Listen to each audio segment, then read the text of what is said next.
बातमी आहे नांदेड जिल्ह्यातील माहूर येथील महाराष्ट्र राज्य सार्वजनिक आरोग्य सेवा परिचारिका संघ यांचा राज्यव्यापी संप.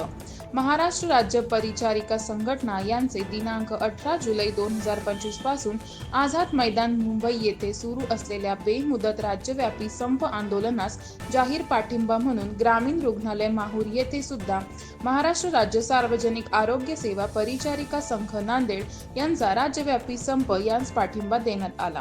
राज्यातील परिचारिकांच्या जिव्हाळ्यांच्या रास्त मागण्यांवर तोडगा काढण्यासाठी महाराष्ट्र राज्य परिचारिका संघटनेच्या माध्यमातून दिनांक 18 जुलै 2025 पासून संपूर्ण महाराष्ट्र राज्यातील परिचारिकांचा बेमुदत काम बंद संप आंदोलन सुरू आहे. सदर संप आंदोलनास राज्य सरकारी गट ड चतुर्थ श्रेणी कर्मचारी मध्यवर्ती महासंघ महाराष्ट्राचा जाहीर पाठिंबा आहे. परिचारिकांच्या मागण्यांवर तात्काळ सकारात्मक तोडगा काढून त्यांना न्याय मिळवून द्यावा, अन्यथा तोडगा न निघाल्यास या महासंघाच्या माध्यमातून सार्वजनिक आरोग्य व वैद्यकीय शिक्षण विभागातील गट चतुर्थ श्रेणी कर्मचारी हे सुद्धा बेमुदत संपामध्ये सक्रिय सहभाग घेतील, अशी सूचना महाराष्ट्र राज्य परिचारिका संघटना यांनी शासनाला दिली आहे.